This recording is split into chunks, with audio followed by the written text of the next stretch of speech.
Hi, good evening, folks. In this video, the 5 trade targets for goaltending coming up. All right, guys, I'm going to do like last night. Goalies, defensemen, forwards, 3 different videos. Break it up that way. It's just a little easier, I think, on everybody's head if I break it into 3 videos. So I targeted 5 of each. I want to make 3 videos on this tonight. I better get at it. And again, these are just not only random picks I think we could legitimately get. I don't want to put guys there I don't think we can get. So you might disagree, you might agree with some, you might disagree with others. I got my reasons, and you got yours. All right, let's get into it with the goalies. Now, I put them from 5 to 1. And I could change this order tomorrow, you guys know it. But I think I got number 1 right in every. Realistically, yeah, I like who I put number 1 in all of them. Let's get on the goalies, and here we go. We'll look at number 5. Number 5, I've targeted Jonathan Quick. As we know, he has 2 Stanley Cups. He looked stellar in that Oilers series. He looked really, really good. And I think Jonathan Quick would be an awesome mentor to our young defensive core if we could land him for a few years in a deal. As some of these guys, of course, don't forget their cap hits are not small. I forget what Quick makes. It's something like $5 million, somewhere in that ballpark. I didn't really want to get into their salaries and stuff. We got money. And what we could do is get these guys in. And my feel is that any of these 15 players I'm going to go through today in these 3 videos is more than capable of wanting to stick around Buffalo after they've experienced that dressing room. That dressing room seems very healthy, not toxic. So Jonathan Quick, I got coming in at number 5. Number 4, John Gibson. Yeah, I think he has a no trade movement in his contract, right? So he has a no trade clause. And I'm not too worried about players not wanting to play in Buffalo anymore, guys. I'm just not. It's not something, I don't live in that fear. I honestly believe now that the word's around, the players are around, word gets around the league that Buffalo is a fun place to play now, that the dressing room is not toxic no more and stuff, so on, you know. John Gibson would be another one. He would cost, of course, he's making something like 6.5 if I'm right, if I recall right, so he's expensive. But he's 28. Goalies can last to their late 30s, as we know. You know, so we got no problem there. I think John Gibson would be very welcome by Buffalo fans if we got him in some sort of deal. And of course, some of these names like Gibson would cost more than a Jonathan Quick, right, because of the age. So there's that to consider as well. John Gibson would be, it would cost to get him, I'm sure of it. Let's move on to number 3. And Carter Hart, you guys know I've had my eyes on him for a while. And this is one of those players that I have had my eyes on for years, before he became an NHLer. My brother's a Flyers fan, so I had told him right away when they got this guy, what I seen him do for Team Canada that year in the junior tournament. It was just, his goaltending was phenomenal. Not, I would say, up to the Devin Levi, but it was darn close to that. It was just real stellar goaltending. And as you can see, if you look at his numbers, okay, I want to go over his numbers just a little. You look at his first 2 seasons. Now, that was with a better Flyers team. He did have the off year last year. It was a bounce back this year. It really was.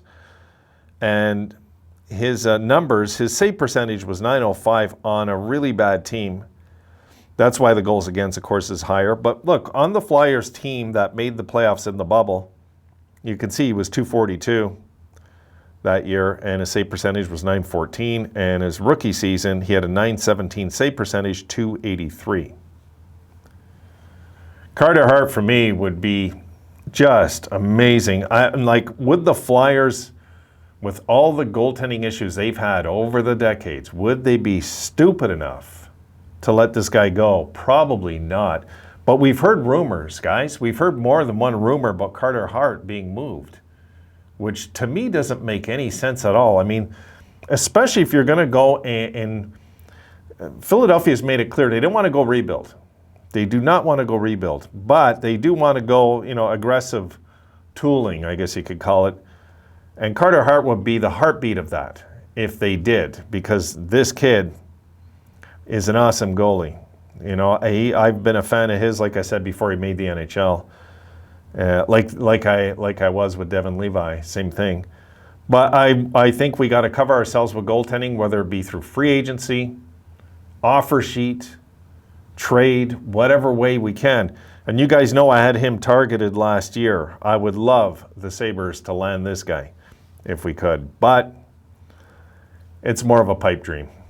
But still, I would pay, it doesn't hurt Adams to pick up a phone, make a call, right? Let's keep going to number 2. Connor Hellebuck. I'm sure many of you would be happy if we got this guy.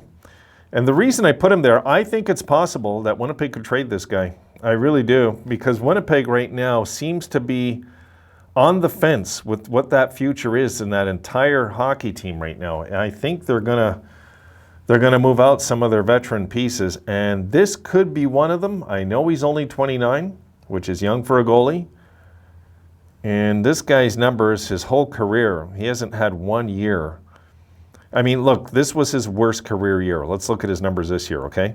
.910 save percentage. He had one that was worse in 2017, but 2.97 goals against is really out of character for this guy.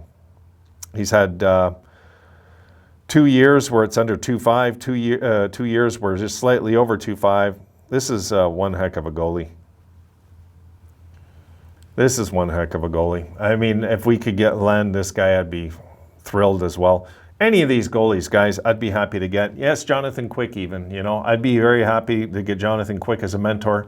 But if we were going to go a step further and get somebody that we can foresee in the future, the next 4 or 5 years, and we don't have these kids holding us ransom kind of thing. I feel like that with Levi, I do. If we have the guys like a veteran, a proven veteran goalie, and we bring him in and he's solid, I'd be more than happy to go that route also. We've got to cover ourselves with goaltending this summer. I can't stress this enough. If we only go out this year, guys, and just get a goalie in the offseason, I'm happy with that. I am. I would like to get one and one, as I've said many times on the channel. I'd like to get a goalie, a veteran blue liner, and a forward. And the forward doesn't have to be the biggest name. It doesn't have to be. Okay, let's go to number 1. Here it is. And yes, before this playoffs, I've had my eye on Jordan Binnington before, as you know. I think that controversy out in St. Louis might continue if this will be the number 1 goalie in St. Louis. In my mind, there's no doubt that Binnington is the man, but at the same time, Husso is really making a statement to be number 1 out there. They can't go with that controversy for long. That can last a few years like it did here with Biron and Miller. But eventually one of them has to go. You guys know how that works. And I would be thrilled if the Sabres got Binnington somehow in a deal. I would be thrilled because that's a Stanley Cup goalie. You see I got a few Stanley Cup goalies targeted there. And I'd have no issues getting any of these 5 guys. I just want to go on the record saying that. I've got the young guy in Carter Hart, and I got the Stanley Cup goalies in Binnington and Quick, and the veteran goalie with Quick as well. And the guy that's maybe due to break through with Hellebuck, There's so many ways we can break each one of these goalies down, but I don't think any of us would complain if we got any of these guys even for a few years, so we buy time with our youngsters. I'm not too sure about UPL guys. I'm just not. He might be a career backup in the NHL. That I will say. I don't know as a starter. I'm not sold 100%, but he has to make a statement this year. He's an NHLer. That's for sure. To what extent is the question. We need to get a veteran goalie, I believe. I really do. Or a young stud like a Carter Hart. We've got to do something. We can't sit still. That's it, I think, for this one. I'm probably got some of you saying, where's this guy and where's that guy? Guys, I can only tell you that when it comes to these type of videos, I go through all the teams and I look what makes sense. You know, like LA, it makes sense for them to move Jonathan Quick at his age out with the way they're moving forward in the future. Because that team's going to be, again, probably getting younger again next year, the Kings, right? They're not going to get older. They're going to get younger. And they're going to move him out. And, you know, the one in here that is kind of a wild card, though, is Gibson. That's the wild card.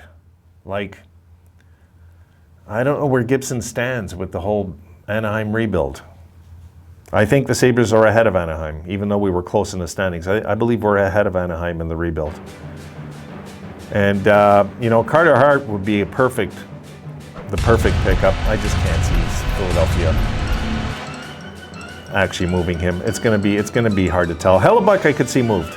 Yep, I could see him moved.